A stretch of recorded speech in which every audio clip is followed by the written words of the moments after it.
What's going on, everybody? Welcome into Blazers Uprise Live here on a Thursday night. Today was a newsworthy day for your Portland Trail Blazers as the 2023 to 2024 season schedule released. We will have a breakdown during this live stream. I'll talk to Eric about it. I'll get your guys' thoughts on it. And then I will also have a video tomorrow breaking down the schedule over on the main channel. And then Saturday, I'll be uploading a Stephen Vaughn versus Torrey Jones 1v1 because we played 1v1 the other day. I'm not going to spoil it. I'll probably set that video as a premiere.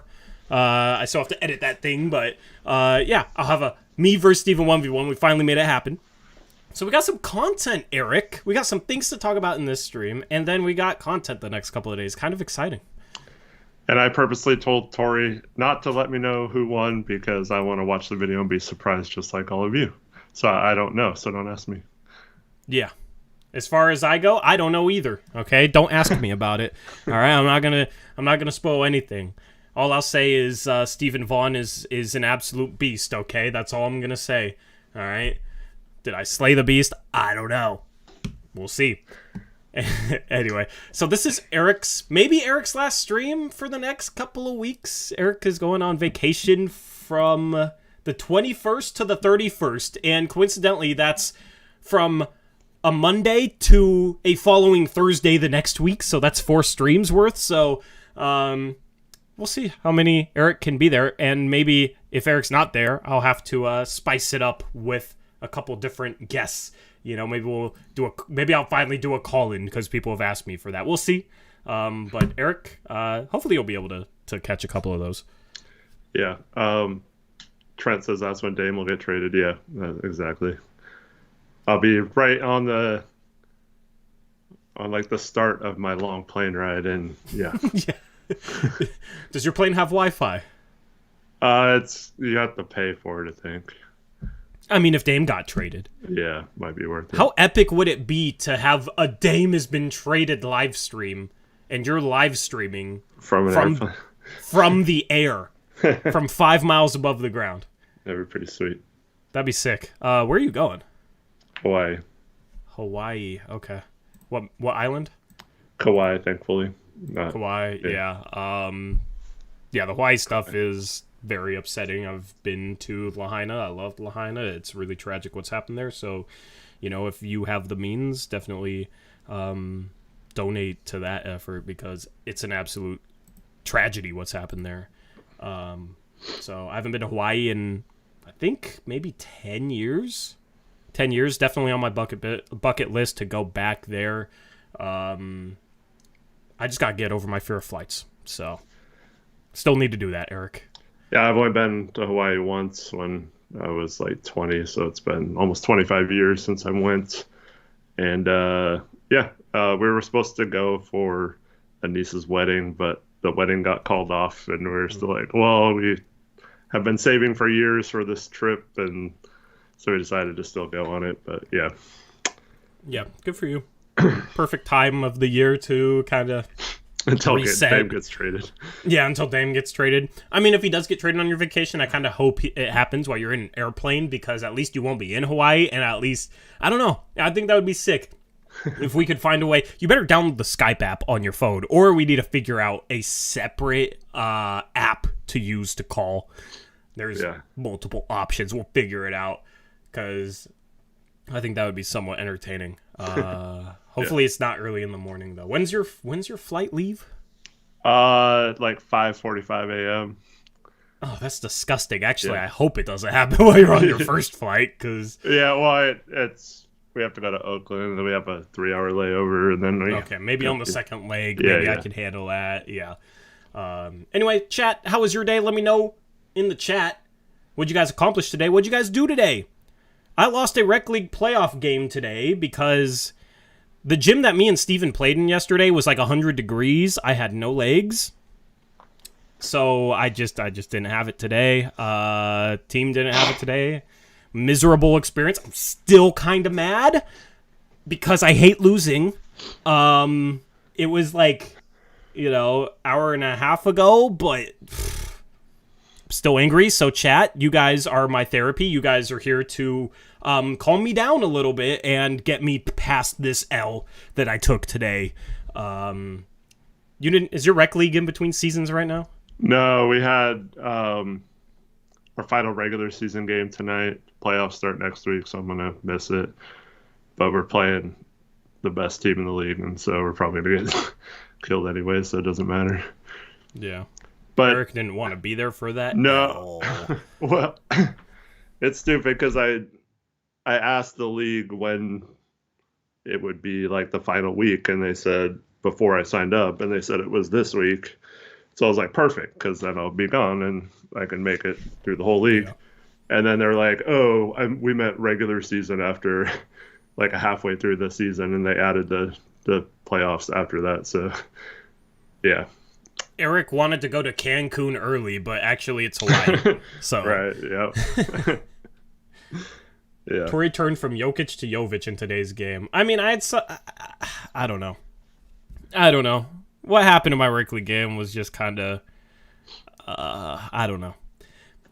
When you got a big who's like finishes really well around the rim, but you draw his defender who's a rim protector, and then he stands out at 15 feet, and then you kick him the ball, and then he's not going to shoot from there, and then everybody resets, like there's a lot of that today.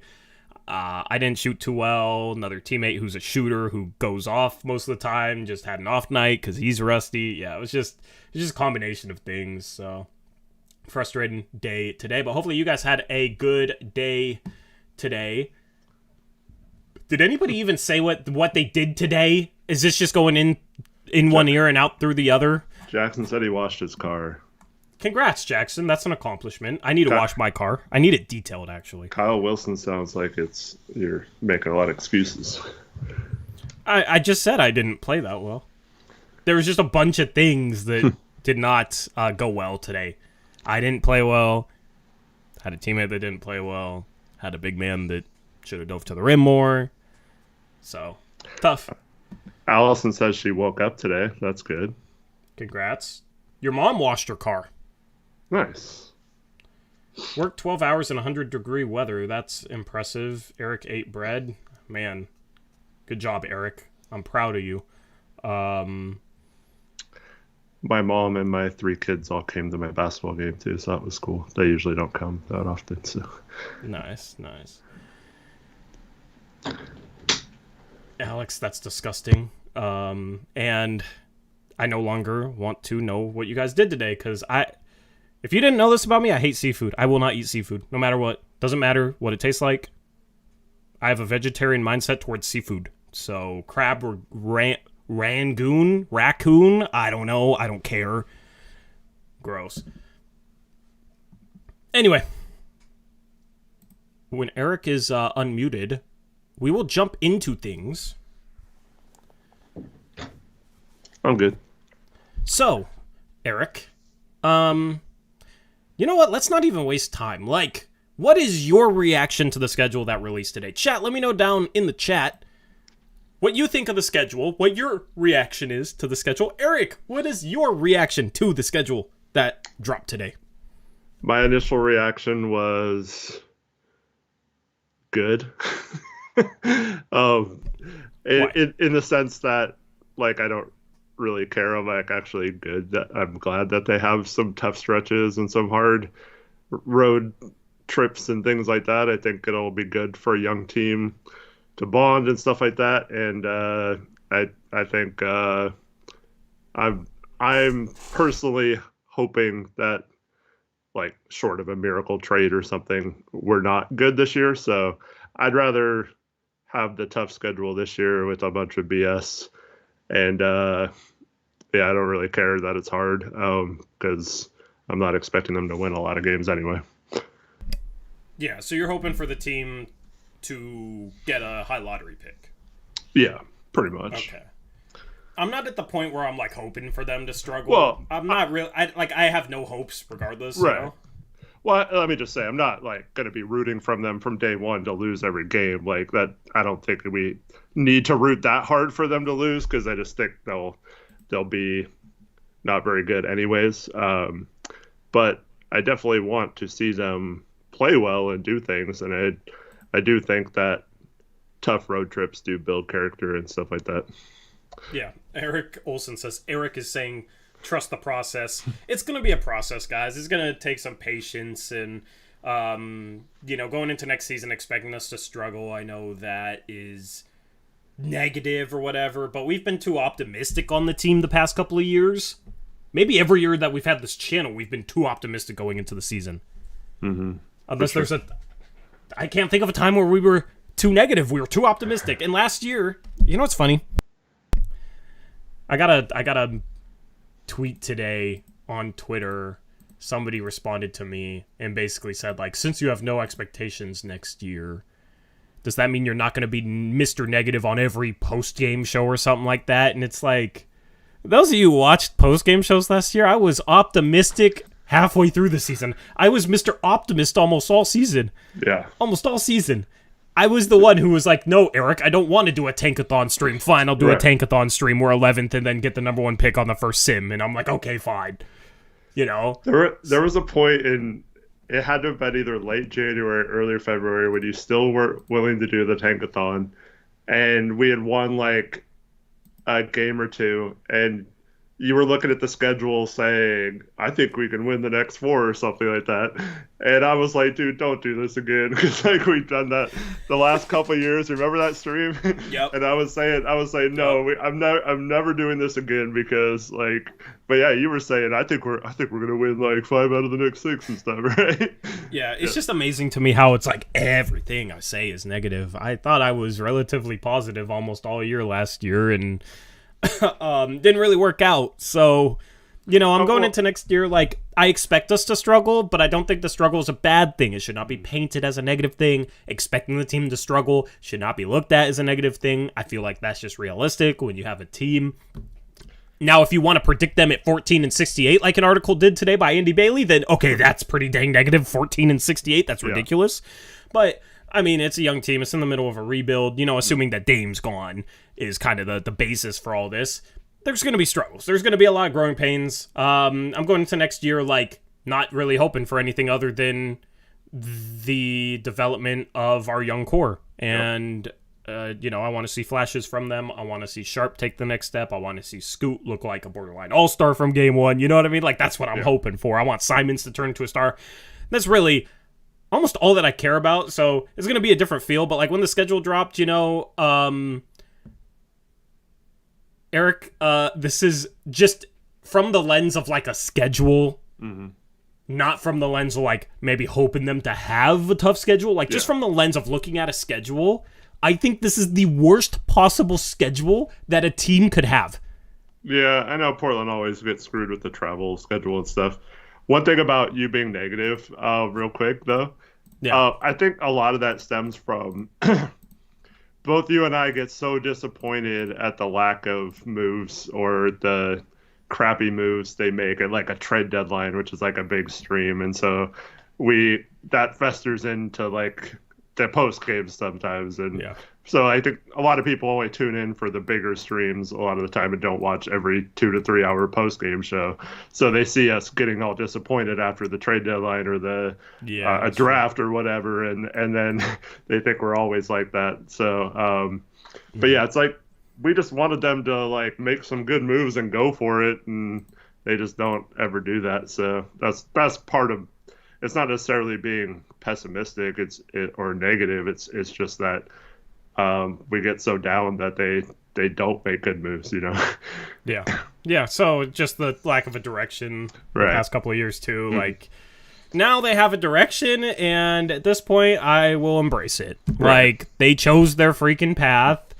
Now let's embrace it. That's why the whole thing about like maybe they think the team is going to be good next year. Like just be you embrace the rebuilding path. Embrace the rebuild. Like don't lie to yourselves. Right. I mean, maybe they are, and I'm completely wrong, but I don't really see how. Given that I don't see how the defense is better. Like they didn't really address anything. No, they replaced their best player ever with a rookie. Like, I mean, let's just be realistic here. So. It's a rebuild, and we're analyzing moves from a rebuilding standpoint now instead of a trying to win standpoint. assuming that they end up trading Dame, because I think that's the route they want to go. So at this point, we can be frustrated with how they handled it, which I very much am, and I will never trust Joe Cronin or this front office or this ownership group, and I want them all gone. But at this point, the only option really is to kind of just embrace what is to come, which is a rebuild, and hope that it goes well, hope that the right people get in the right positions within the organization, and then maybe you have something that blossoms into something beautiful down the line, and we can really enjoy getting back to some sort of prominence, even if that prominence is making a second round. Because we've never made a second round in this channel's history.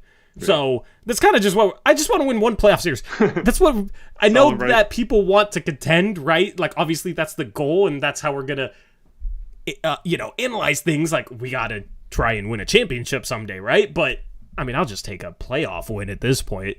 Right. So, that's what we're building towards with this rebuild. But as far as the schedule goes, man,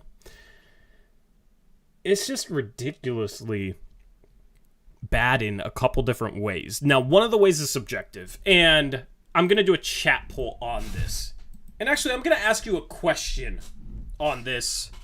How do you feel about playing the same team twice in a row?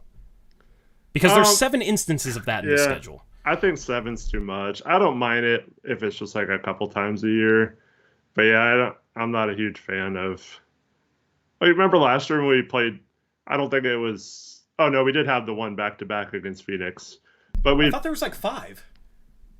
No, I'm saying this... I'm just using a specific... I can't remember if this specific example was a back-to-back. But now I remember it was, because we got thumped in the second game after Jeremy Grant hit the buzzer beater. But it was like very early in the season, and we'd already played all the games against Phoenix. And yeah, that kind of stuff drives me crazy too. It's like, well, it's kind of fun to play teams throughout the season. So I don't really like that. But yeah, it's kind of boring. Especially when you're doing a post-game show and, you're planning on doing pre-game shows for every game this year as well. Yeah. It's like you're given the same analytic stats that barely change from one game to another. So it's like, what's the point? You can just replay the previous video unless someone's out. And, like there was one on this schedule this year too, but there was a Dallas where we played Dallas 2 days in a row at home, and Luka sits out the second night of that. And it's kind of a boring game, after they played a brilliant game against Luka the first game. So would have maybe like to see how he responded to that bad game. But yeah, I'm with you. It's kind of lame. I don't think it's like the worst thing ever, but I hate it because it's just all the storylines from the game before are the same, right? It's always interesting to catch like a certain team at different points during the season. Because things change with the team, players emerge, players get injured, team is struggling at one stretch and then playing well at another. And I like just kind of having things spread out where you're getting a fresh game each night. When it's 2 games in a row, the second game just doesn't feel fresh. It's just the same exact game that you literally just saw. So obviously it plays out differently, as Terry Stotts would say, it's really hard to beat a team twice in a row, 2 games in a row or whatever. I was gonna make that joke. I stole your joke. I was ready. Yeah. So, it plays out differently, but I just don't like it. People will say, well, baseball, they play a bunch of times. They play 162 games in baseball. They play like every day. Basketball is not baseball. Mm-hmm. Basketball it's not meant to be like baseball. They have a day off in between almost every single game. Yeah. I'm not a fan of it, and it's hard from a content creation standpoint. So I think that makes it even more annoying for me because, as you said, like pregame videos, postgame, like it's just kind of the same thing, the same night. So I'm really bummed that there's 7 instances of that. Yeah. I don't know if it's like the most across the league. I don't know if they did it more across the league. Do you know? I think it's 7 was pretty common if I was reading some of the other schedules correctly. And one of the reasons why I don't like it, and this segues into my next thing, is I feel like Well, there's four of the instances are at home, so are the Blazers really saving miles? I don't think they're saving, like, they're not saving miles in the long run if they're playing the same team twice in a row at home, unless they, like, the alternative was they'd come home off a road trip for one game against that team and then would go back on the road. I don't know. But, like, 3 times on the road, sure, it saves miles, but it was, like, almost to excuse the fact that they handled the, like, combination of East Coast games in a really weird way, in my opinion. Like, have you ever seen a road trip before where they go on the road to play an Eastern Conference team and only play one Eastern Conference team on that road trip? Yeah. Referring to the one where we have a couple home games, then we go to New Orleans and then Chicago and then come home. Come all the way back home. And then we play the Clippers twice in a row. Yeah. Like, that should never be the case. If you're trying to save miles, it makes more sense to play 6 Eastern Conference teams in one road trip, right? And you can kind of get into, like, the mindset, like, we're on the road, whatever. I would get it if it's like you're playing Minnesota and then Memphis and then Chicago and New Orleans, like, if it's teams, like, those teams are relatively close geographically. But to go from Portland to New Orleans to Chicago and back to Portland is just, like, that's a lot of miles for only a 2-game road trip. And there was another road trip where it's like they go from Dallas on the road 2 games in a row. Then they go to New York to play the Nets and the Knicks, which they generally play together because they're in the same spot. But they go on the road to play the Nets and the Knicks. Then they come all the way back to, like, the same region as Dallas. They play OKC. Yeah. They only play two Eastern Conference road games on that trip. Well, at least there you get to stay both nights in Dallas and then both nights in New York. You don't have to travel in between those games. So yeah, I guess that's a little less than it. When you just look at the schedule, it looks bad, but it's not quite as bad. It's not quite as bad, but I still think it's a little silly to go to Dallas, to New York, to OKC. So I don't know what the miles ends up being. It's just like there's I think they go to the East Coast like 5 times. So, or go and play Eastern Conference teams on 5 separate road trips. Yeah. And it's like the only legitimate Eastern Conference road trip they have is at the very end of the season. Yeah. Which is weird because normally teams during the stretch run play against conference or divisional foes. The last division game is like March 23rd. I'm kind of fine with that. I mean, yeah, I'm kind of fine with that too. It's just weird. It's just weird to me. Like, this whole schedule was weird to me. The other thing, Eric, 17 games in 29 days in March. Yeah. They have 2 months with 17 games. I've never seen a month with 17 games, let alone 2. It's going to be good for our young guys. They'll maybe steal some games that month, but doesn't mean the other teams will be playing that much. It's just no team should ever play 17 games in 29 days, in my opinion. No team should ever play 17 games in a month. Yeah, I don't know. So, yeah, in mid-season tournament, the finals are in December, right? Yeah, December 9th. So they won't know where they're playing then until later in the season. They'll have 2 games that are unscheduled. So I forget which days it is, but basically between December 4th and 9th, if the Blazers don't make the final 8, then they'll have 2 regular season games. I don't, like, it's to be determined against 2, but they'll have 2 games in that span. Well, when we win it, we'll have a 3rd game. Yeah, when we win it all in Vegas, yeah. But, so January is that other month with 17 games. 11 of them are on the road. Nice. That's kind of I'm all crazy. for it. But it is crazy. Yeah, see, like, it's tough. It's just, I just don't think a team should be playing that many games in a month. Right. I think that wears on guys. I don't think that's good for like, I think at that point, you're very justified in load management. Right. And that's the NBA is trying to avoid that and might start finding teams. And now we have all these games played restrictions for awards and things like that. So, yeah, it's hopefully No one gets hurt with playing that many games in a short amount of time. And as Veeks pointed out earlier, like for example, the Phoenix uh, back-to-back road games last year, Dame was hurt for both of those. I think Anthony was too. So the Blazers, or if you're a Blazer fan in Phoenix and went to either of those games or both of those games, you didn't get to see Dame, and then they don't come back to Phoenix the rest of the year. So Yeah. and that'll be the case with that Dallas series if like Scoot's hurt and you're in. I know some people watching the show live in Texas and stuff, so if you're planning on going to that game and you're hoping to see Scoot and he's injured for like a week during that stretch, then you miss your one chance to see him in a couple days. Yep. So, I mean, I guess their rebuttal for that would be, well, you only have eight teams that you're guaranteed to play 4 times on the schedule. Right.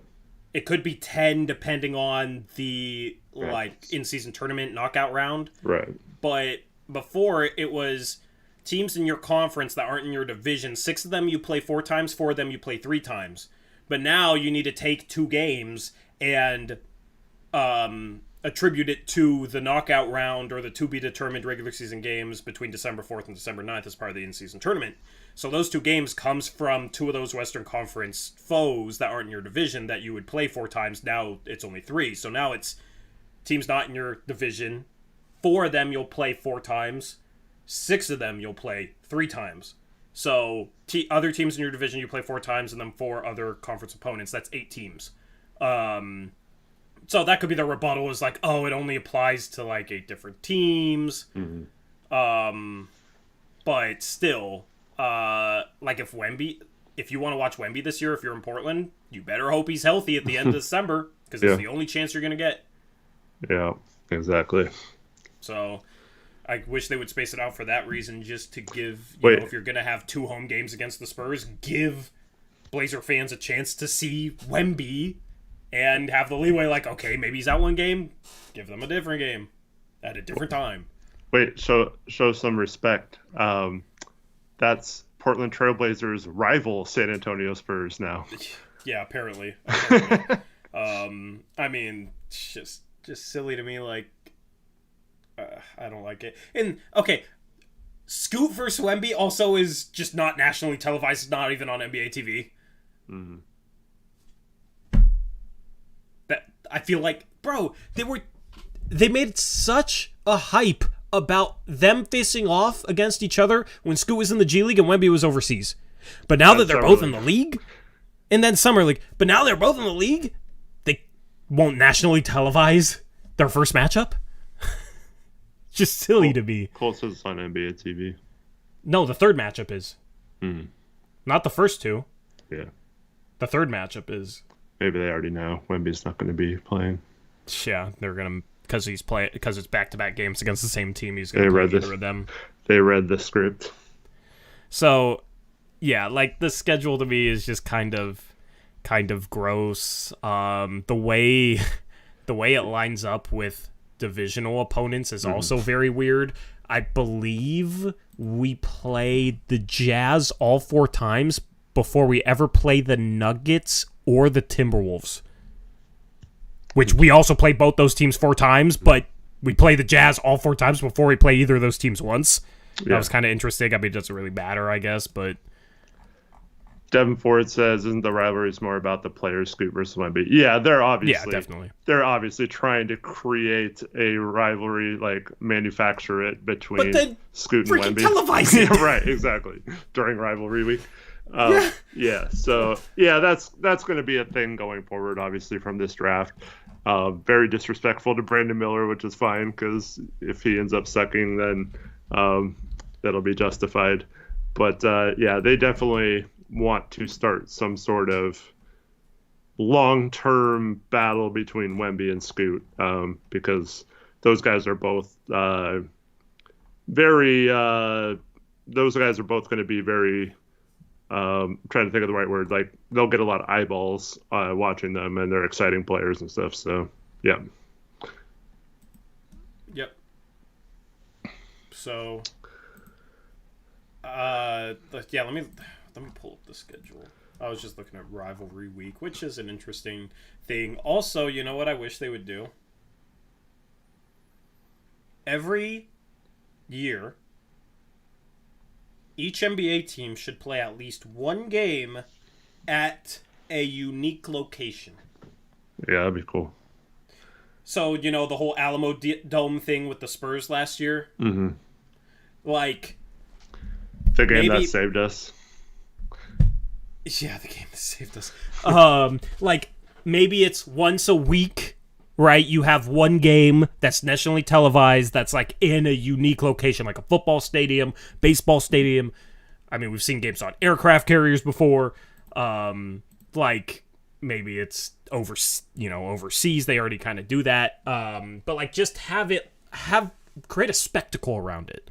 Just like the Spurs did with the Alamo Dome last year, maybe make it two rival teams. Like if it's Lakers-Clippers in SoFi, I think that would be pretty freaking sick, right? You could have Dallas hosting, I don't know, the Suns are their rival now, I guess. You could host it in Cowboy Stadium. Like, I would love for the NBA to kind of create something throughout the season where, like, this game this week is a game to watch because it's a rivalry and it's in, like, a big setting or a unique location. And just keep some intrigue throughout that, and then every team like gets a chance to like play on like a bigger stage or in a big game, what have you, in the regular season on national TV.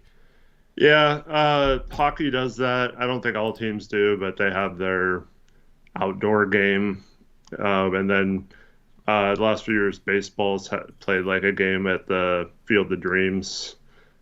Field. Those are just like one-offs though, but yeah, I agree. It'd be cool to see that. I think that's what they should do for the whether you're in the finals or not for the tournament. Those two games should be like on a random site or something. Yeah. And each one, like, so you play two, so each one counts as like a home and a road game for each team. Yeah. I don't mind this. It's in Vegas. I think for the Final Four of that, it should... I mean, it's kind of ripping off college basketball, but, like, just make it like the college basketball Final Four. Mm-hmm. It's in Vegas. Like, people will travel to Vegas to watch that. Put it in the Raiders Stadium. Yeah. Maybe it just doesn't fill up enough seats, so then it looks bad, but... Well, TV won't know, do something like that. I just wish they would be more innovative in terms of, like, keeping intrigue with the regular season. They did it with the in-season tournament, I think. Like, I think that'll be intriguing to see how that plays out. But it would be cool if they did something like that. Most of the college games that do that, outside of the aircraft carrier games, they're mostly dome stadiums, though, not open air. I mean, it would be easy for, like, teams and cities that have domed football stadiums. For other teams, you'd have to get a little bit more creative, right? Like, if one team hosted a game like that each year and played on the road in a game like that each year. For Portland, maybe they go up and play in Seattle. Yeah. Since Seattle doesn't have a team. And, it's Blazers versus OKC. Oh, man, that'd be... I don't know if Seattle would want that. They could just boo OKC and root for the Blazers until they get their team back. Maybe it's something like that. There's still people who do that when OKC comes to Portland. Yeah, but like they did in the preseason last year, and it was a bit of a spectacle. Yeah, for sure. Let's do it in the regular season. Mm-hmm. Like just make it, a year-long thing until they get their team back. Yeah, like stuff like that would be cool. Or if you want to do it in like a unique place, I don't know.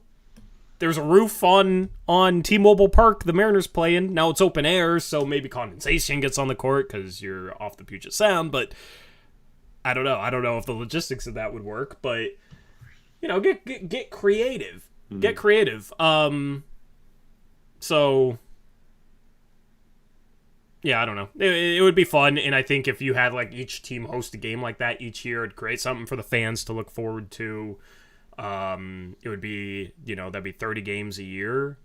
That's what, one game a week, maybe two on select weeks, and just hype it up. Yeah. You know, in the next TV deal, there's a rumor that NBC wants Sunday night basketball after the NFL season is done. Make that part of the spectacle. You know what I mean? I think they need to. The in-season tournament might be something successful in this regard, but they need to continue to create intrigue and a spectacle around the regular season, because it is 82 games and you get into the playoffs, and it's not like baseball where like you get a top 2 seed, you get a bye. If you get third or fourth seed, the wild card series, the best out of 3, all games are at home, right? Or you get 5th or 6th. Like 1 seed, 6 seed, does it even really matter a whole lot? If you're a great team and you get the 6th seed, does it matter? You're in the first round. You're basically where every other team is. Mm-hmm. So that's where it's like, okay, I think that's why a lot of good teams, fan bases, like they like that they have a good team and they'll enjoy it. But I think that's why the regular season feels like it doesn't matter a whole lot. Yeah. For some people. I agree. So, yeah, I would love for them to continue to innovate. Anyway. That's my ramble. Anything else stand out in chat for the schedule? Eric Olsen asked, are you against the 4-point line, Tori? Absolutely. Yeah, me too. It's too gimmicky. Like, the 3-point line was a good idea to create different levels within the game. Mm-hmm. Like, the 3-point line complements the ability to, like, drive to the rim, draw the defense, and, like, make the defense pay for overcommitting to the rim, right? Yeah. You don't need a 4-point line to do it. You just, I think the case for the 3-point line was just creating different levels to the game, also creating a little bit more offense so teams can come back a little bit easier, making deep shots worth it. What if in the last minute of a game, if you make a beyond half court shot, it counts as 4 points?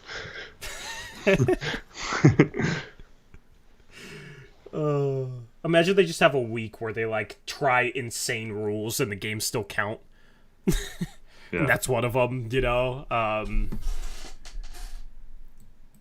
penalty box. So that's so silly. Each team has to keep a player down on offense. The old Sacramento Kings would love that one. That'd be too gimmicky. That'd be too stupid. But I'm all for innovation with the regular season. Like, the in-season tournament idea sounded dumb at first, but I actually kind of like it now. Yeah, that's fine. I'm willing to give it a chance. Yeah.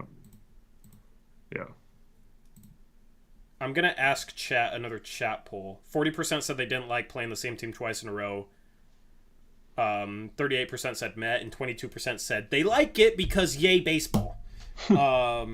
So the question is going to be, how has your opinion on the in-season tournament changed since it was announced? The option should be it hasn't changed on the middle one, and then it's changed for the better, and it's changed for the worse. So it's not necessarily your opinion on the in-season tournament. It's just like, have you accepted it more, or do you hate it more since it was announced? This is just, I'm curious to see what the results are for this. By the way, leave a like on the stream. It helps us out. Easiest way to support us. We got 40 likes, 150 people in here. Hit that like button. We don't ask for likes much. The easiest way you can keep us from asking for likes is to hit that like button. So how is your opinion? Has your opinion changed or not, Eric? Yeah, I mean, I thought it was stupid at the beginning. Now it's fine. So, yeah, I don't know. I still think the whole concept of an in-season tournament, and like, yes, it will make the games matter, so that's fine. But I still don't think anyone really cares about who wins it. It'll make more exciting games for sure. But yeah, it has gone up. For me, I'm still not, like, I'm just kind of indifferent about it. Yeah, and it's changed for the better for me because, I mean, we care about who wins regular season games, right? So why wouldn't we care about who wins the in-season tournament? Yeah. If the players care about winning regular season games, you put a little bit more on the line, I think they would maybe care a little bit more. And true competitors are going to want to win whatever they can, you know? Yeah. If I'm a player, I want to win every freaking game, but you put money on the line, too, and, you know, a trophy or whatever. Well, and I get to play in Vegas in the Final Four, you know? Like, that's pretty dope. I want to win that. Just like I wanted to win my freaking rec league game tonight, you know? I know for a lot of stars it won't matter, but, like, someone like Jabari Walker making $500,000 extra dollars is, you know, a third of his contract almost. So, yeah, some people it will matter too. And I'm kind of wondering if it will create a little bit more of a playoff atmosphere. I don't know though. I wonder if the atmosphere is going to be a little bit different. I don't know. That'd be pretty cool. I mean, I think it'll definitely be more hype than a regular season game. Yeah. But yeah. So, okay, 58% people said it hasn't changed. 26% said it's changed for the better. 16% said it changed for the worst. Okay, that's interesting. And then I'm just going to ask, what do you think in general?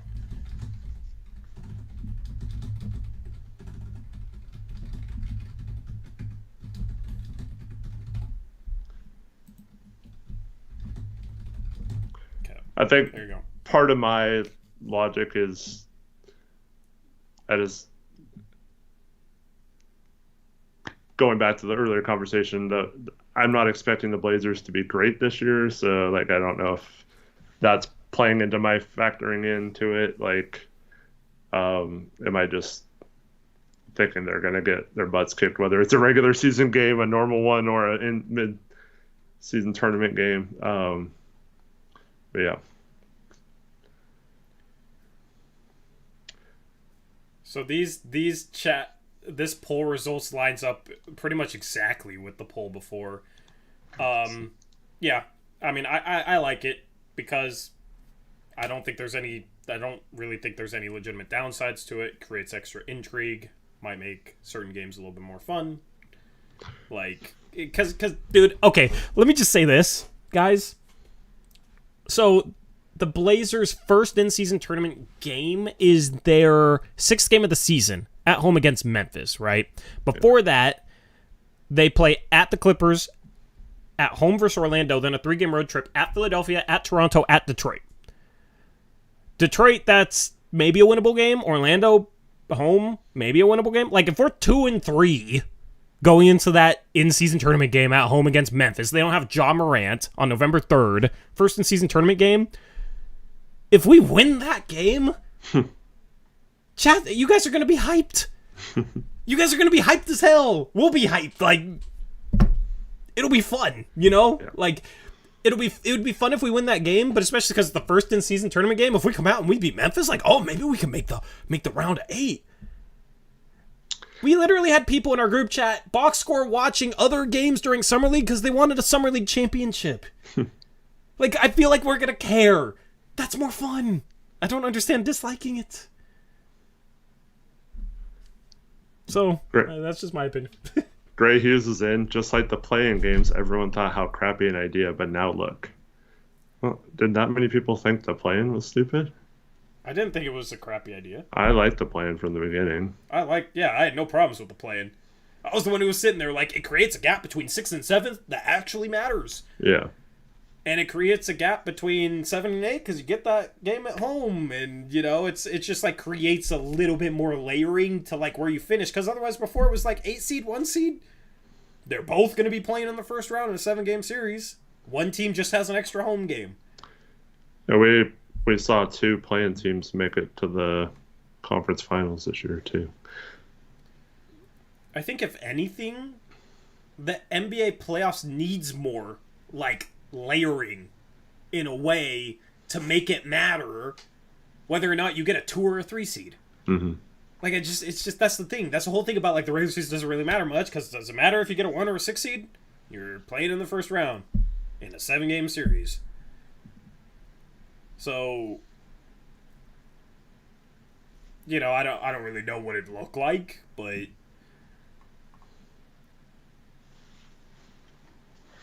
I think knockout games are great. I'd be down to rework the first round so there's more knockout games with seeds higher than 7. You know, I don't know how that looks like, but yeah, it's not gonna happen. It's not gonna happen because they'd lose money. But I think it would make for a more interesting regular season and a better product. Yeah, everyone's propping up OKC this year, but that was a fun game when they win in the play-in tournament, and then they lose the next game in the play-in. They didn't actually make the playoffs, but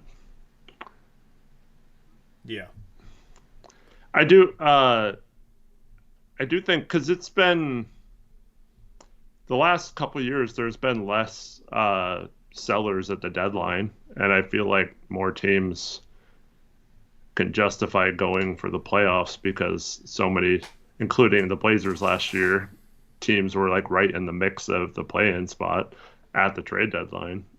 So I don't know if that's due to the play-in though, because in the off season there's also been less sellers.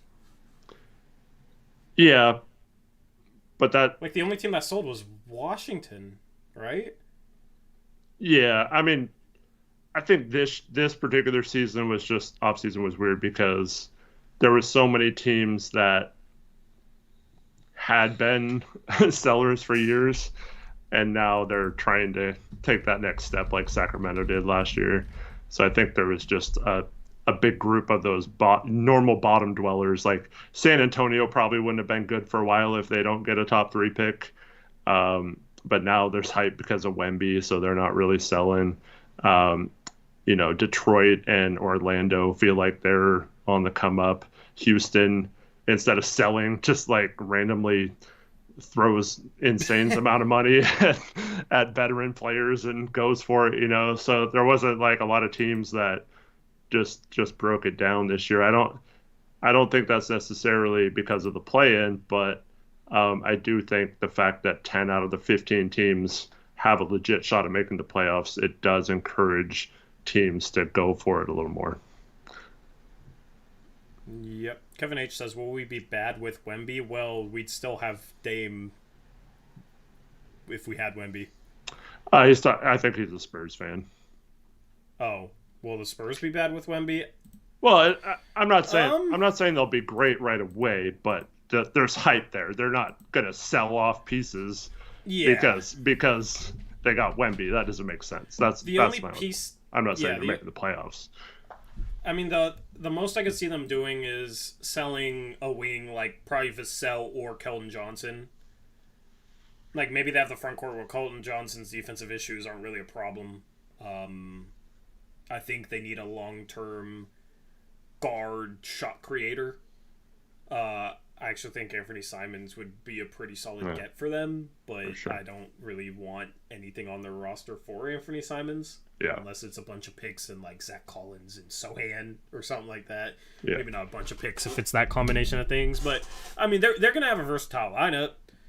They can go big with Collins, Wemby, and Sohan, and that's terrific defensively. Like, how do you score on that? Or they can go small, play Wemby at the 5, and he can shoot, obviously. So, you have floor spacing. Like, they're going to be a dynamic team. I just don't know if that translates into wins just yet, because I don't know if they're going to be an above-average offensive team. And then defensively, while they do have, like, 3 nice pieces, and Vassell's solid, I don't know. Like, I think, like, I don't know if it's going to be a top 10 defense, I just feel like they're going to be probably average defensively and below average offensively, and therefore they're going to be like maybe an 11th, 12th team in the West. I would put them ahead of the Blazers right now, though. So yeah, and I didn't mean they'd make the playoffs or anything. I just saying that they're on the come up. They're headed in the positive direction. They're not like Washington, what they did this summer. Yeah, I mean the West is just stacked. Like OKC's solid now. The only bottom feeders, the only teams that aren't solid in the West, in my opinion, assuming the Blazers trade Dame, are Houston and the Blazers. I mean, what other team could you put with those two? Like, San Antonio is the only other team Oh, Utah. Utah is the other team. Houston, Portland, Utah. But even Utah was competitive before they decided to tank last year. So Keontae George looked pretty good in summer league. yeah. But like that would be my bottom 3 right now. And then 12th seed, I mean probably San Antonio, but that's a pretty dang good 12th seed in my opinion. 11th seed, it's probably just the most injured team out of the rest of the pack. Minnesota, New Orleans, OKC, Dallas maybe again, right? The Clippers, because they can't get healthy, maybe them. But that's my point. Like even the teams you listed that were down with us weren't sellers this summer because they think they're on the rise, you know? Yeah. Yeah. Yeah, I'm just hoping like Dame's rookie year and what ended up being CJ's third year, but it was really his first legit year of getting a shot.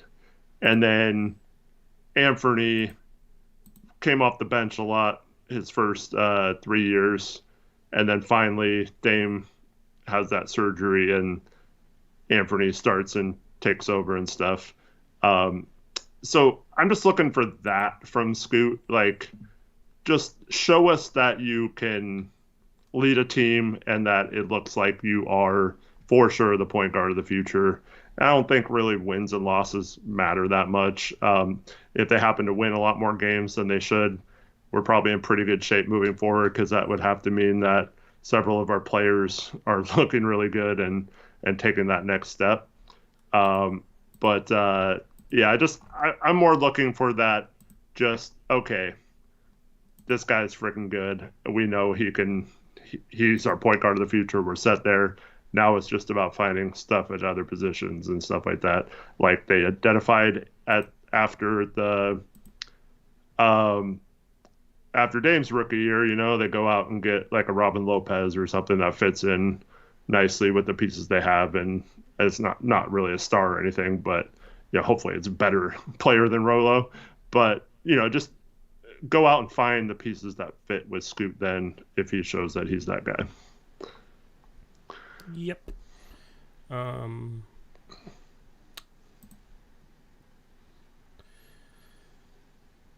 just reading chat. I'm actually I think they should tank in 2 years. Yeah, so I mean Cooper Flag, he would be nice to have. I don't know, like, that's the poll I was gonna do. What are you guys hoping for? Or let's do, what's your mindset as a fan going into the next couple of seasons? Chat, give me suggestions for what the options should be for mindset as a fan going into the next couple of seasons as a Blazer fan. I think one is whatever happens. Oh well. Yeah. Okay. Let's kick some ass. We'll be good. Okay, that's option 2. Let's kick some ass. We'll be good. Greg Hughes. Prioritize development over winning or something. I don't know. Yeah, that's a good one. Prioritize development over winning. And we need high draft picks. Hinkie style. Yeah. Tank. We need high draft picks. Are you guys happy with those 4 options? Whatever happens, happens. Oh well. Let's kick some ass. We'll be good. Prioritize development over winning. And tank. We need high draft picks. I think that's a good breadth of options. I feel like everybody will slot into one of those. Yeah. All right. Cool. There's the Twitter poll. The Twitter poll. Why do I always call it a Twitter poll? There's the chat poll. I didn't catch you that time. I know, because you're so used to me doing it.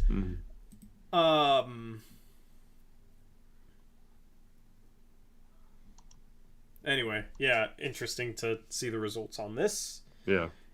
Definitely vote on that chat poll. Yeah, we're assuming that Dame is traded at some point. Yes. Assuming that Dame is traded, yes. Or sits out, I guess.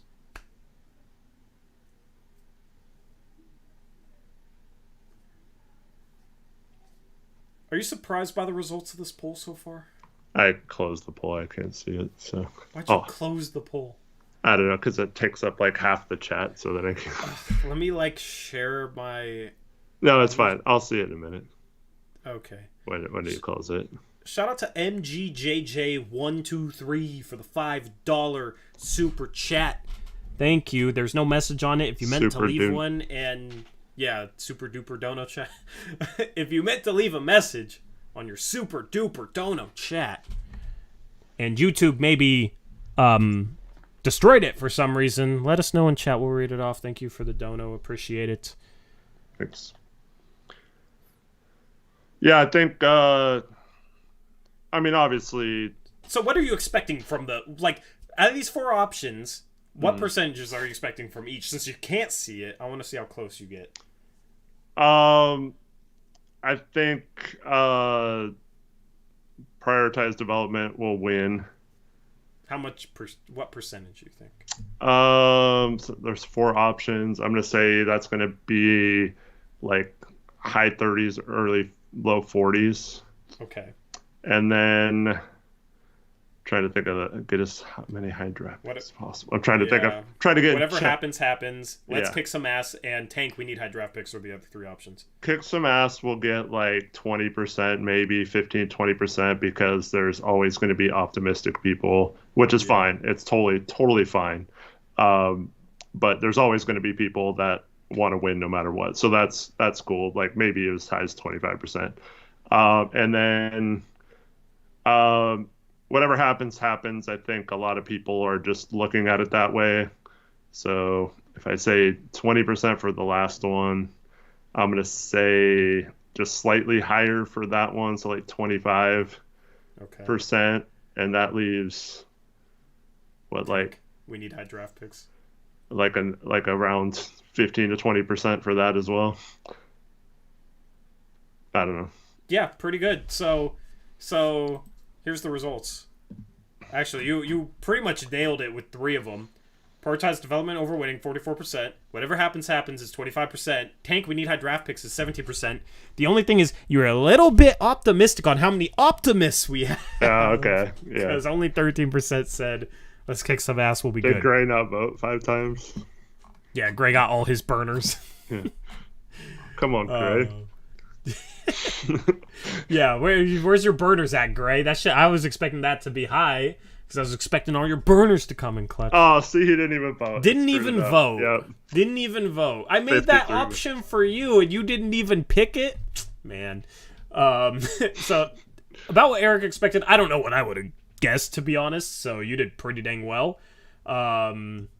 Jackson forgot to answer. Man, I'm trying to value the opinions of you guys, and you aren't voting in the poll. I understand if you're just watching us and not reading chat, like on your TV or something, but you're in chat. Come on, you can. Also, shout out to you if you're watching us on a TV, by the way. As a kid, I always wanted to be on TV, so that's dream come true for me to be on your TV. Gray's dealing with an online stalker. Oh man. Oh well, good thing you're an investigator. Hopefully, figure it out. You can sort that out. Sorry to hear that. So, okay. I'm glad that a lot of you guys are kind of, so 70% of people are like either whatever happens or prioritize development over winning. That'll be good for us. It'll be interesting, like post-game shows, how many of the people that don't watch the second channel, if it's different. But in the 70% are just rooting for high draft picks. Only 13% really care about like winning games next year. Mm-hmm. So, or maybe there's people that care about winning games but don't think we'll be good. Yeah, I don't know. So, anyway, that's interesting. But as for Cooper Flagg, I mean, he's 16 years old. The following draft has Cameron Boozer as well. So Flag in 25, Boozer in 26, and Boozer does not qualify to reclassify because his birthday, he just turned 16, so he's not even going to be 18 at the time of the 2025 draft, so he can't reclassify even if he wanted to. Yeah, there's 2 years in a row where there's a 6'8", 6'9" wing with incredible skill set that's just dominating older players at all these AAU events and stuff, that are potentially on the board for those 2 years. So I think it's much like the Wemby thing. I don't think you can plan on getting one of those guys, but I think you have to, at least when you're making trades and stuff, you kind of have to keep those years in the back of your mind. No matter how small of a chance you get at something, you just increase your odds just a slight bit each trade you make, or maybe you pick up an extra pick in that draft instead of another draft. For example, if we end up doing this trade with the Miami Heat and they make their pick with OKC go into 2026, so we get a pick swap in 2025, that gives us a chance then to, if something happened to Dame or Jimmy or something and they suck that year, that gives us a chance, right? But if we traded Hero to another team, say the Brooklyn Nets, they have Phoenix's 2025 first. So instead of having one of their first or whatever that year and a swap right, you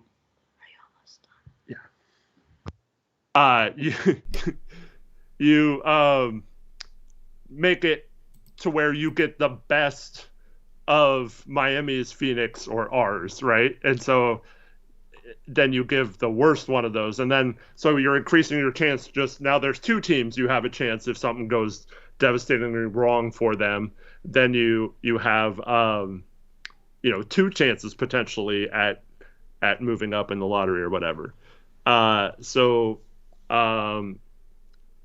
then you have your own pick too. As long as obviously if we don't make the playoffs, we keep our pick as long as the Chicago pick stays in play. So I would just be looking at that. Like if we end up trading Jeremy Grant at some point, I would try to get a 2025 first out of it, or at least a swap or something in that year as part of that package.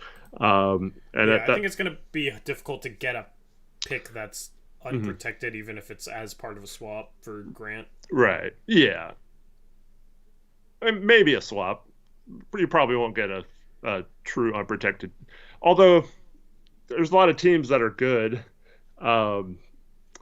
that might think, oh, well, it's fine to do that a year out because, we're not giving up anything. Or you could... I would say if he signed a better contract, sure. Right. I do think that makes it a little harder to get that type of value. Right. One thing I would also do, and this is why it's important to maybe get a higher draft pick, let's just say we like the fourth pick or something, we could maybe trade that for a pick in the next draft or something, or somehow get a swap in the next draft to increase it. But I would just be looking, especially in the Dame deal, at the third team, if it's with Miami, being a team that has a 2025 first that can give that up. And then I would also, if you're going to expand it at some point to other teams other than Miami, which to this point still hasn't happened. They're not even really talking to Miami, so who knows what the hell is going to happen. But I would just be looking for whatever team you're getting a package from is like a 2025 or at least a 2026 first has to be a part of that. Yeah, guys, I think it's actually very simple how the future goes and what is to be determined in the future. I think it's, number one, who is the best backcourt fit next to Scoot Henderson? Is it Anthony Simons or Shaden Sharp? And then 1B is, What do you do with the other one, and what sort of value do you get back for him? Okay. Yep. Number 2, what happens to Jeremy Grant? Like, do they trade Jeremy Grant, and are they able to get back assets for Jeremy Grant? Okay. And then number 3 is the next 2 drafts. They need to completely reshape their front court. Small forward, power forward, center position. There's a lot of forwards at the top of the 2024 class. It seems like, just looking at a mock draft, which is very subject to change for 2025, that there's, a lot of forwards in that draft as well. So, maybe it's something where the Blazers play better than we expect and get the 8th pick, and they draft Donovan Clingan to be their center of the future, right? Like, I don't know. Even if they don't get top picks, even if 2025, if they don't get the first overall pick, if they don't get Donovan Clingan, it's just going to come down to finding a combination in the front court that, when paired with the most optimal version of the backcourt, which is probably going to be Scoot and one of Sharp and Simons, can they be good enough long-term to get close enough to contention where all the assets that you get back for Anthony Simons and or Shaedon Sharpe, whatever, like all the assets that you build up to that point, can you pair that with the guys that you draft for the front court and Scoot and whoever the shooting guard is? Mm-hmm. Can you build a contender out of that? I think it's really that simple. It's really just finding the backcourt mate for Scoot. It's getting back good value in trades for Grant and the other one of Sharpe or Simons, probably Simons, I guess, and then hitting on your draft picks. And then you're set up for the future. I think that's what that's basically the blueprint. Yeah, the only thing I would say is, if most likely this would have to be Sharpe. I guess it could be Scoot too, but I just think his responsibility on offense will prevent him from ever being like a lockdown, like number 1 defender on a team, no matter how good he is on defense. But he could definitely be a part of a good defense once he learns and gets some experience. But I think if Sharpe can become a decent level defender, and then you finally get a 4 and 5 that fit better with the small.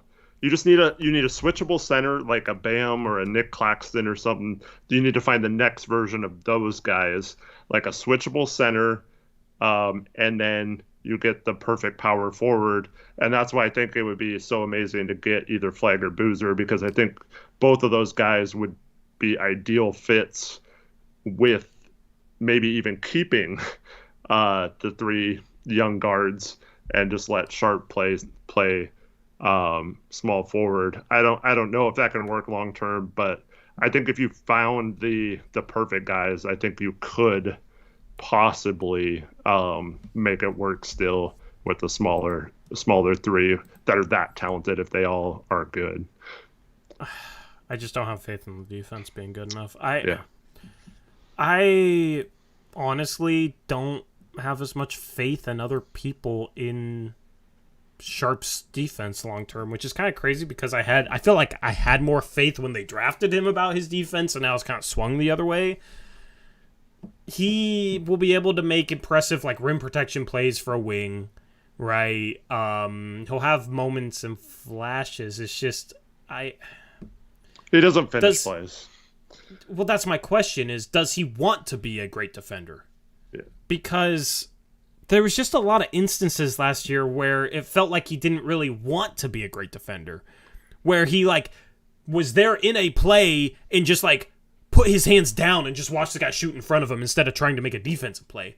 Now, maybe there's reasons for that, like he didn't want to foul, or he thought he was beat, or thought somebody was going to come and help him and block his shot. Maybe it's something that's like learnable, teachable. I'm not saying that he doesn't want to be a great defender. That's a question for me that he'll have to answer one way or the other, right? Because I don't know for sure that he wants to be a great defender. Given some of the tape from last year, it's up in the air for me.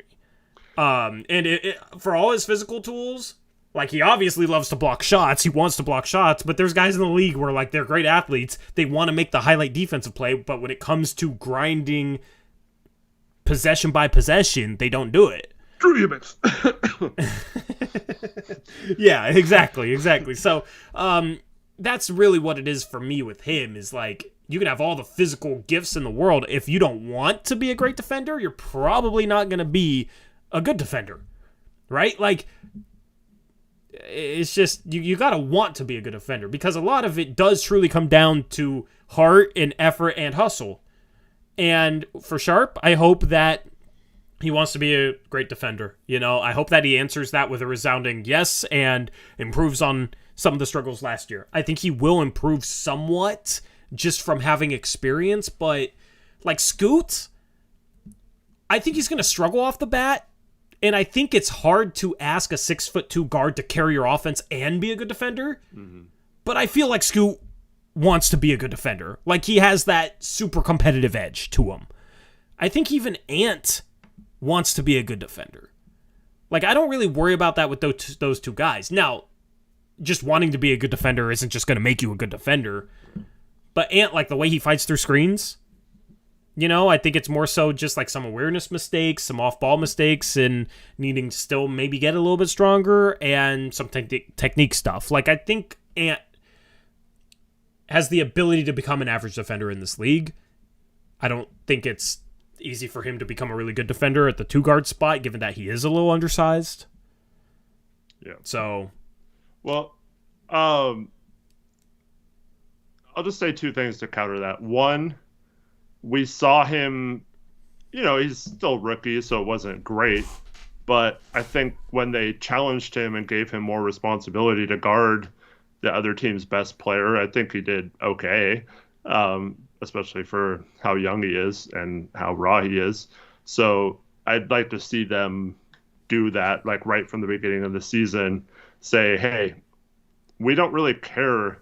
I know you love scoring and dunking and all this stuff, but what we want to see from you, number one priority, is we're going to just put you on the best perimeter player right from day one, and we want you to just run with that role and just like believe in yourself and own it. And so hopefully that kind of attitude will and confidence in him would grow into him believing that he could be a lockdown defender at some point. Can I respond to that before you get to your second point? Of course. I don't want it to be something where in order for him to play his ass off defensively, you have to challenge him. I want it to just be something that he'll do regardless of if he's guarding the best player or the third best player, because we've seen the Blazers lose games because role players go off. Mm-hmm. Yeah, well, I'm not saying he necessarily has to have that. I'm just saying with young guys, if you teach them early, I think that's a major question mark about Chauncey. Hopefully this is something that he's also thinking. I think you have to instill that mindset in them early. They don't necessarily have that. You're already questioning. You're hoping he has that, but we don't know. So I think you got to just like, it's not necessarily he can only do it if you do that, but I think just showing him that this is what we need you to do, and there's no exceptions. You're just going to have to step up and do it. I think some players can respond to that. Yeah, I just think it's hard to get it consistently unless a lot of it comes internally. Yeah, from a player's want, you know. Yeah, well, that leads me to my second point, and that's we already saw an example of him watching film, seeing a player's tendency on defense, attacking that player and scoring based on the film he watched. Now, that's a positive sign if he can also learn the opposite way. So learn to, oh, this player comes off the screen. That's what makes like a player like Draymond so good. Like he knows like the percentage chance KD's going to pull up from 15 feet or take it to the hoop or shoot a three off of every screen or whatever. So like if you do like watch enough film and you have the mindset, which he already kind of showed, that you can grasp that kind of tendencies from just watching film. And it's like I told you guys last offseason about how Dane was excited because Nasir Little was watching all this film and stuff, right? And and was like going to be a monster on defense. But like obviously he didn't. You can't just watch film and have it translate. You have to actually understand what you're watching. So if he's understanding that on both ends of the court, not just the offensive end, I think you can learn tendencies and you can become a good defender based on your knowledge and just your instincts of what they're going to do. And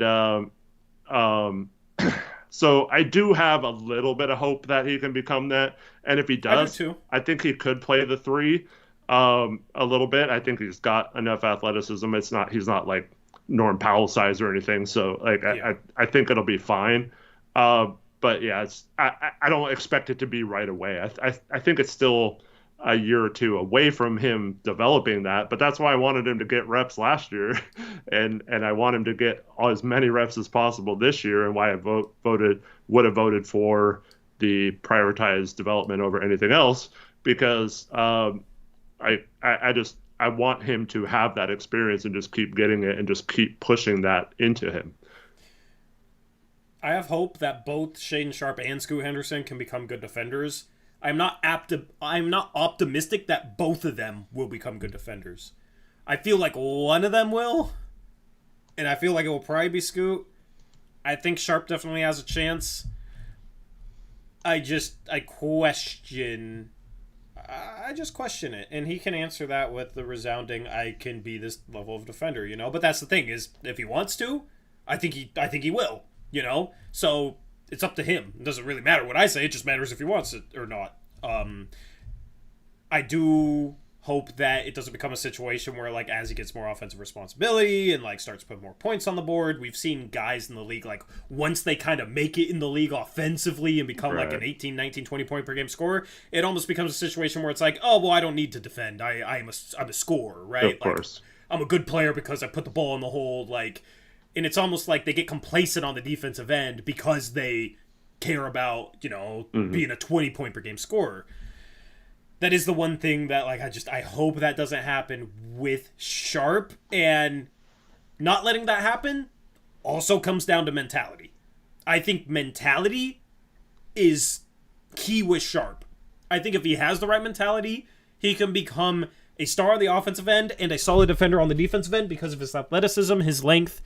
Like, he's the type of guy that could carry a big offensive load and I think could make an impact defensively. Because that's an all-star level player. Yeah, because he's 6'5", and because he's, you know, has a 7-foot wingspan, because he's freakishly athletic, he can kind of, you know, there are possessions where I feel like he can kind of coast defensively and still make an impact with those tools.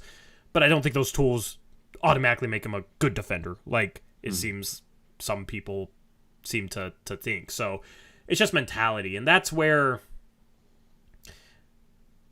I wish the Blazers had assuming this Dame trade goes through, I wish the Blazers had that veteran player coach that, like Jared Jeffries, that Dame had his rookie year, right?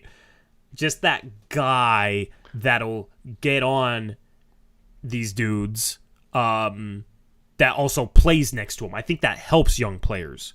Hopefully Tease becomes that guy. Matisse doesn't seem like he'd be that type of guy. He just seems too nice for that, you know? Yeah. Which, it's fine. It's just, you know, like, if you're going to have a veteran, like, kind of player coach guy that is trying to hammer home this mentality of putting forth that effort on the defensive end, like, if Shaedon Sharpe is coasting on the defensive end, you need a dude that'll get in his ear and kind of be an asshole. Like, what the hell are you doing? Type of thing. Yeah, Dylan White and someone else in chat mentioned this earlier. Sorry, I'm not gonna. I don't remember who it was, but if we get Kyle Lowry, he might be a good mentor to the young guards. But does Kyle Lowry want to be just a mentor? I don't know. Because you have to have a guy that embraces that role too. Yeah. And I feel like Kyle Lowry is not washed enough to embrace that yet.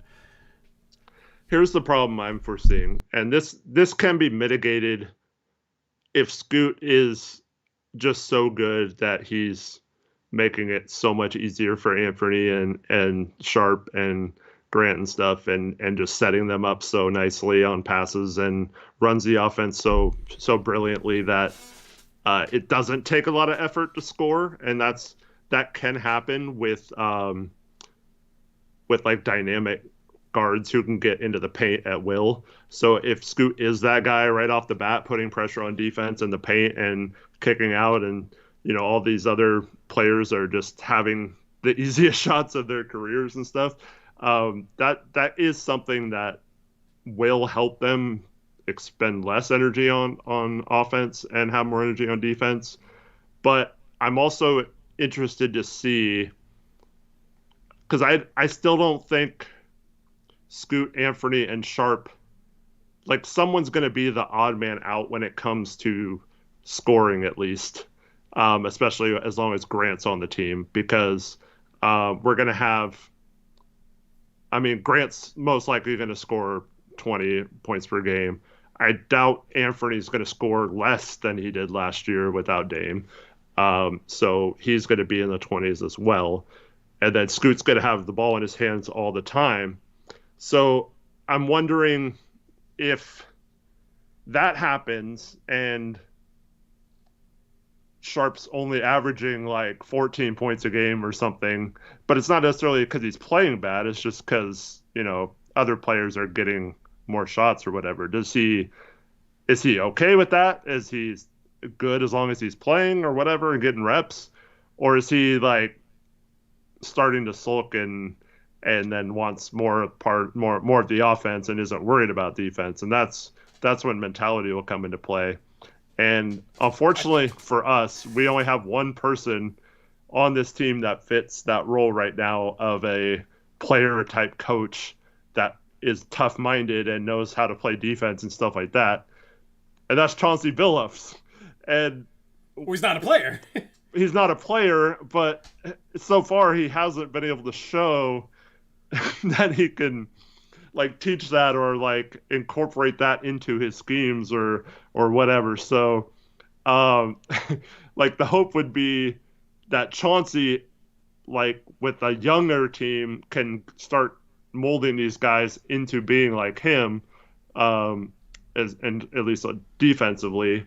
But I mean, Chauncey still had like a Ben Wallace and Tayshaun Prince and Sheed for a couple of years, like really, really good defenders. And so like we still don't have the front court though. So like we could have all these guys play tremendous perimeter defense next year and it still won't matter because we have no real front court or rim protection depth. Yeah. Going back to Cooper Flagg, I think his best position is going to be power forward at the next level. Yeah. Because I think his skill set at that position is a little bit more special, and I think a big selling point with him is his rim protection is actually legitimate. Quick off the floor, instincts are great. Like he can block shots. So I think having him at the power forward position where he's a little bit more of a backline on the defense and then can switch down, can guard four positions, like pair him next to a small forward that's also a good defender, able to do some things offensively and versatile. And defensively, I feel like you kind of have your Harkless Aminu pairing that works so well on the defensive end to cover for Dame and CJ. Right? So plus a million times better offense. Yeah, Cooper Flagg is just a million times better offensively. So that's really what you're cooking with, and that's where the next two drafts are like.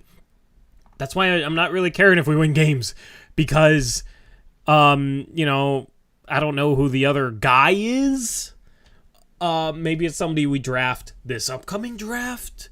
Maybe it's somebody we trade Anthony Simons for, right? Maybe we do a little bit better than we expect. We get Klingon, and then somehow we win the lottery and get, like, Cooper Flagg. I mean, defensively, that's a legitimate power forward center combo.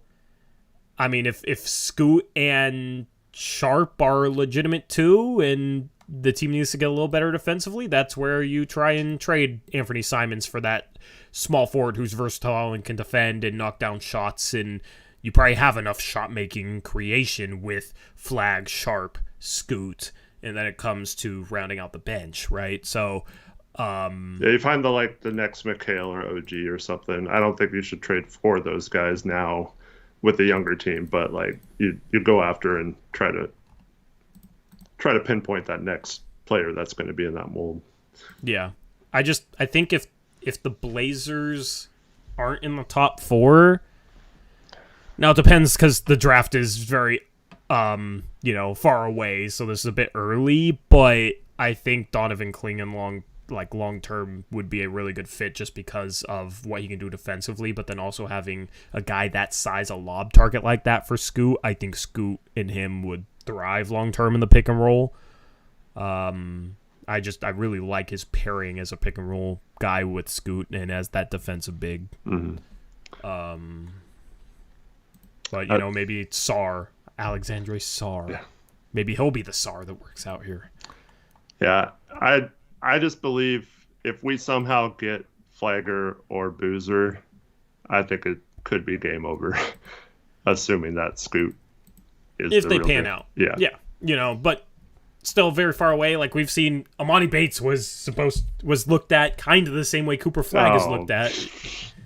His junior year, he was like the next KD #1 prospect in his class. They hadn't measured his wingspan yet. Yeah, now I'm not like comparing the two because I think Cooper Flagg will stick and be the first overall pick in 2025. Like I don't think he's gonna go the route of Amani Bates, but you never know. You just never know. Like Amani Bates was really hyped and looked at as potentially generational, and he became a late second round pick for good reason. Like he wasn't good in college, so Alex Wolf's gonna be mad. You're making fun of his Cavs guy now. Hey, he can still pan out, He can still, like, shooting-wise, skill set-wise, like, he has a chance, for sure. But the thing is his junior year, we didn't expect to be saying, well, he has a chance to maybe be an NBA player when he got drafted. Mm-hmm. So, that's the thing is it's really far away, and it would be a low chance even if we're the worst team in the league to get Cooper Flagg, but I mean, obviously he's just a perfect guy for any team because of how good of a prospect he is. But just for like Scoot to have that guy next to him in a power forward spot would be freaking dangerous. Like I think that you would have a chance at 2 top 10 players in the long term at once with those 2 prospects. Mm-hmm. So that'd be exciting. Whatever happened to Mikey Williams? He got arrested. Oh, did he? Yeah. Fun. I don't know if he's still in jail or what's happening, but yeah, he got arrested for like guns or something, and I don't know. Chat, that was the money too. Yeah. Yeah. So if anybody knows in chat what Mike Williams got arrested for, yeah, he got arrested for something. But there's always those players where like they're top of their draft class and then you never even hear of them. Remember Kyrie Walker? Yeah. Remember when he was like hyped up? And then he didn't even go to college, and I don't even know where he's at now. Like that dude completely fell off. Well, there's a new Wagner coming up now, but was it Dewan Wagner or something back in the day? He was always hyped and then never really panned out too. Yeah, so there's always guys, but a little before your time, maybe. Yeah, Cooper Flagg, take Cooper Flagg going into the 2025 draft. I think if he was in this year's draft, I think he would have gone number 2. Yeah, there's his skill set. I don't see how he doesn't pan out. Like he can do everything, and he's a good defender. Like, yeah, I know DJ is Dewan's son. I'm just saying it's weird for me to believe the hype on DJ because of his dad. Yeah. But like Cooper, like he can shoot the ball. His form looks great. He can handle the ball. He can pass. He's got that quick jumping ability you mentioned. This guy has every skill set you look at, or like if you were dreaming of a perfect like 6'9" forward. So I don't see how. I mean, it's always possible, of course. No one's guaranteed to be successful, but like I don't know. I watch him play, and he's so good. He has so many counter moves and things that make him unstoppable. And It's all the stuff that I look for in prospects, dude. Right. It's all the shiftiness, the way he moves, footwork, like way he can string together different moves and like read his defender off the dribble and then read the second line of defense, like all that little stuff that I try and analyze in prospects. I mean, he's are huge strengths of his, and then the defense and his size, shooting abilities developing. I like the 4 about his shot. Like he's freaking. If it wasn't for Wemby, we would probably say like he's the top pick of the 2020s. He's the generational guy, right? But it feels weird to use that term considering we just used it for Wemby. Right. So. Yeah, I don't think Flame, knock on wood, has had any injury issues. So hopefully that's not something that happens to him. Yep. Anyway, anything else for the stream? I appreciate everyone watching. It's been a fun stream, and hope you guys all have a good couple weeks. Sorry I won't be here. Most likely, but maybe I'll get Steven on one of these, and you guys can either, he has his fans, but he also has his haters. That would be interesting. Maybe I'll be able to convince him. Gray will be asking for him to replace me. Yeah, probably the Dame hater himself. He was wearing Dames, man. He was wearing Dames when we played 1-on-1. Gabe says he wants a sneak peek at the 1-on-1. Okay. Go to his Twitter. Yeah, or I'll just put it I'll put it on the stream. Here you guys go. Here's a teaser. You want to show off your step back? I showed Steven hitting an NBA. Hey, this step back was clean though. Yeah, step back was clean though. But Steven hit a deep 3. Steven was shooting pretty well. So we'll have on Saturday 1v1 video with me and Steven. Tomorrow I'll drop my schedule breakdown that I normally do. I finished most of it. It just took a lot of work. I did graphics for the schedule just like I did last year, except Discord doesn't display them well anymore. There's a link to the Discord in the description as well.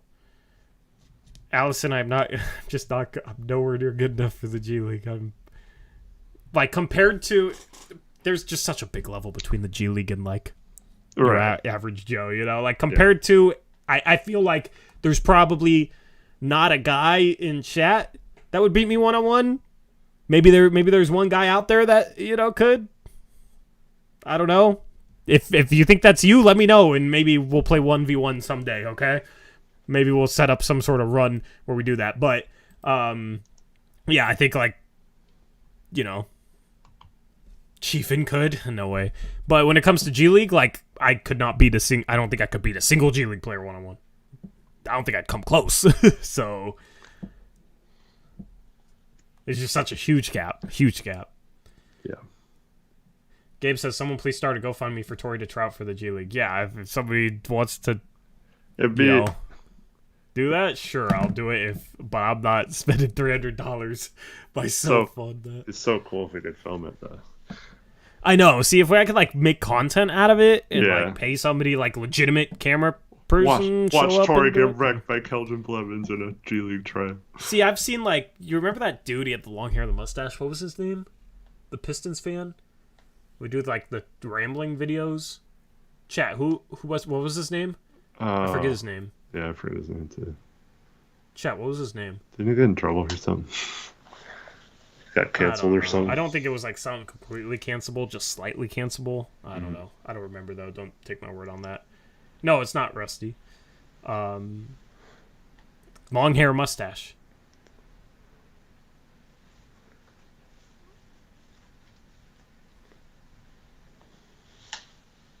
Long hair, mustache. I don't remember.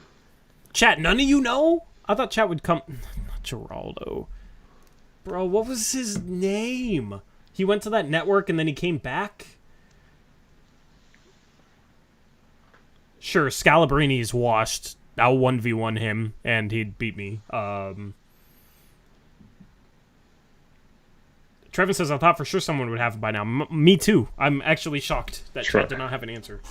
Trevin, you should have the answer. You're the one who has the answers for everything. Trev Bott has the answer. He's just waiting for someone else. It's not Crispy Flakes either. Motown Noah. There you go. Thank you, Trevin. See, you were right. He did have the answer. I knew he had the answer. Yeah. He was just waiting. Yeah, Motown Noah. He did a G League. Was able to show up to their tryouts and film it, and it's just like he just the way he moved up and down the court and looked when he had the ball in his hands. You could tell he's just like, this dude sticks out poorly, sticks out just because you could tell that he's not that type of player. I feel like if you put me on the court in a G League tryout, I'm not gonna stick out horribly. Right? I'll be able to catch the ball, jab step, be strong with the ball, swing it, dribble correctly off a pick and roll. You're probably not, creating your own shots off the dribble. Yeah. Yeah. Yeah, if you hit a kick out three or something. Yeah. Exactly. I'll kind of fit in and not do a whole lot, but I feel like I won't stick out, terribly. Right. I'll be the worst player on the court, but I'll feel like I'll figure out a way to stick in, and then I'll probably get burnt defensively. But I don't know. I don't think I'd look embarrassing, but I don't think it would be good at all, if that makes sense. Me versus Do Up Reef in the post.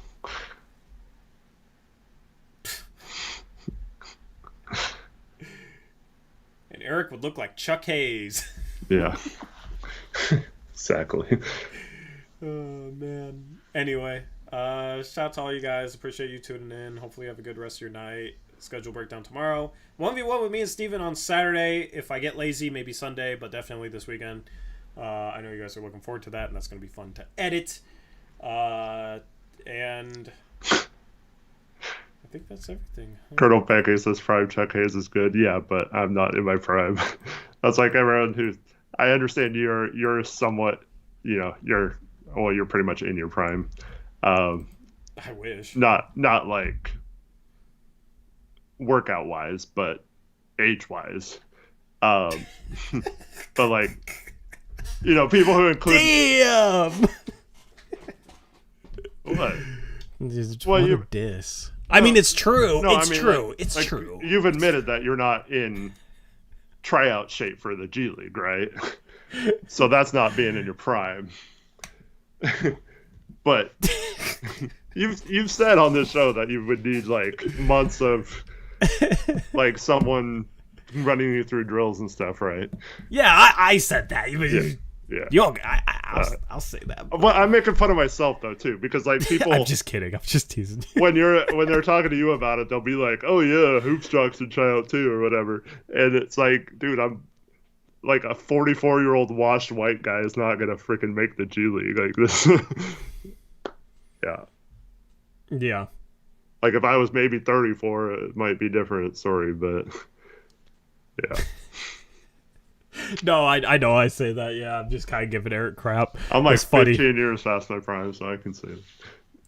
See, I will downplay my abilities until somebody else downplays them, and then I'll take offense. That's just the way it goes. I'm a YouTuber. That's what we do, right? Yeah, I'd be like Charles Barkley trying to play right now. Oh man, dude, I got a knee to the quad playing Steven, still hurts. My calves are tighter than hell. I had no burst when I played tonight. It's kind of miserable. I need to get a deep tissue massage or something. But anyway, I'll be asked if I would try it if I was in my 20s. If it was the point of my life where I would live in a gym, and my first year at Oregon State, I played minimum 4 hours of basketball a day and just lived at the rec center there. Yeah, I'd probably do it for fun. I wouldn't be expecting to make a team or whatever. I probably couldn't even make the Oregon State team, let alone a G League team. But it would definitely be fun to just see how you did in that kind of environment. If I had the money to pay a legitimate trainer, I think I could get better than ever. But yeah, maybe in the future. Maybe in the future, we'll see. But thank you guys for tuning in. Yeah, thanks everyone. I'll miss all of you. Might try to make an appearance if something happens. But other than that, have a good couple weeks, and we'll see you when we see you in September sometime. Yep. Gabe says, train yourself. It's called YouTube. Gabe, I don't have the internal commitment to the game of basketball anymore to train myself. If I had a trainer that would yell at me and get on me, then I could. Nope. I follow Phil Beckner on Twitter, and he's always saying you have to have someone who tells you the truth about everything and doesn't sugarcoat stuff. And I just told you the truth, and you couldn't handle it, so you've already failed. I handled it so well, I laughed about it. Yeah, sure. Yeah. Just kidding. Yeah. Gabe says take Roy's then. Which, you know, Eric went that route, but what? I don't think I want to go the Eric route. This is fat, not Roy's. This is cheeseburgers and soda. Bro, I haven't eaten today, by the way. Stop talking about food, because I need some cheeseburgers and soda. Actually, I don't, because I weigh a little bit more than I want to right now. That's part of the reason why I'm so slow lately. My legs are so dead. So I'm kind of stuck in a pickle. Like, do I go hungry or do I go fat? I don't know. Which one, chat? My life advice to end the stream. I don't know. Del Taco Tori. I don't want to spend money on DoorDash like that right now, so it's a struggle. Anyway, I'm not off for 2 weeks, Spencer. Eric is going on vacation from Monday to the following Thursday, the 21st to the 31st, so I'll spice up the streams if he's not there. I might bring in a couple guests. That'll be kind of a part of things next season. Or maybe one of them will be a Believe in Blazers podcast crossover with Blazers Uprise Live, and we just live stream me and Steven. That could be interesting. That could be I will probably try and do that for one of the ones that Eric won't be at. I will try and convince Steven to do one of those. So we'll figure it out. That'll be entertaining, I think. What was your errand that you had to do in Oregon City? Oh, I had to play Steven 101. He was looking for someone to record the. Yes, to record the 1v1 game with me and Steven. And nobody stepped up, so his wife did it. So shout out to her. Alex, what? We should have a dance off while Eric's out. Why would I have to be gone to have a dance off? Why can't I be part of the dance off? I don't understand. Yeah, why do I don't want to be a part of that. I don't dance, man.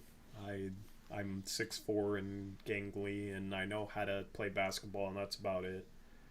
So, anyway.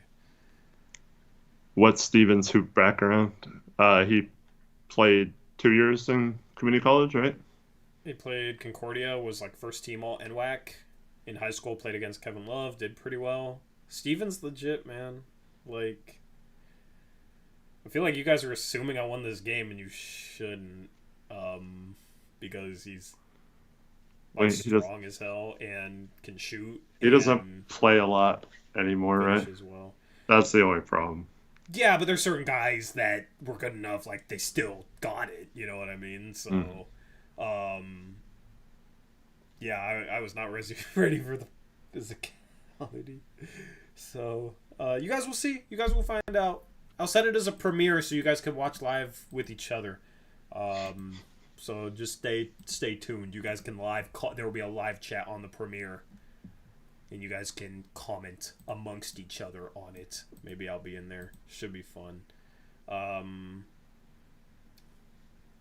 Trevor says Tori is either justifying having lost the game or he's talking himself up for winning. Yeah. Exactly. So. Right. Exactly. Dude, what did you play to? 21 2s and 3s. Best out of 3.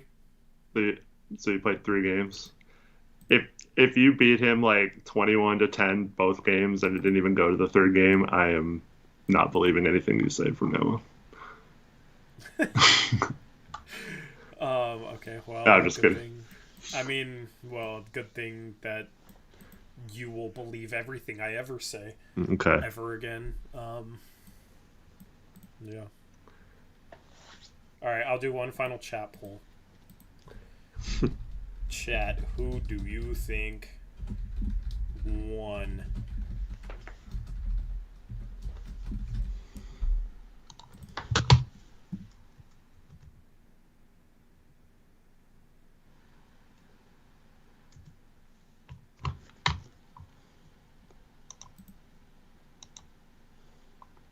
Although I have seen you play one-on-one against Eric Milligan, and you did look very good.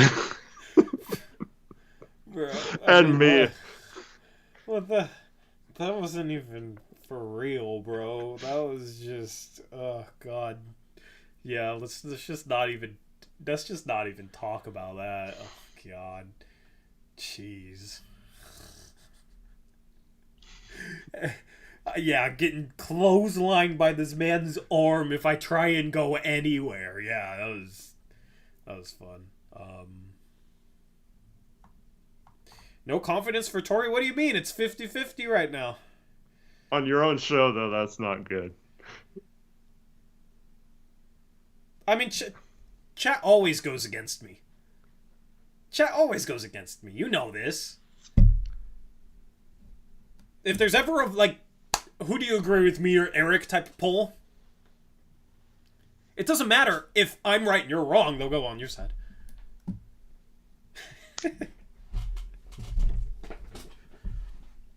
You could say the earth is flat, and I could say the earth is round, and then I would ask chat, and they'd say the earth is flat. I really hope they would.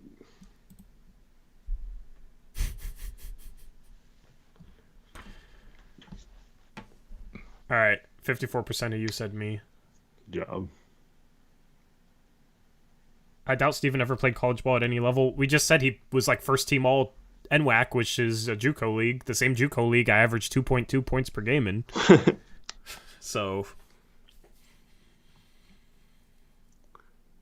we just need Eric versus Steven. Oh, see. Okay. You just gave up some info. Huh? No, I'm not saying anything. What did I give up? I want to see you play him. Okay. So what did I give up? Nothing. By saying I want you to play him? It's not giving anything up.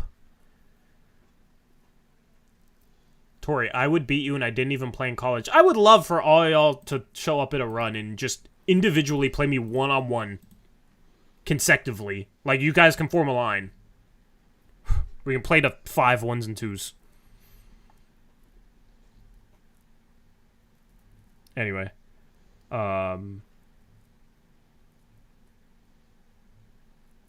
That's a wrap. Thanks, everyone, for watching.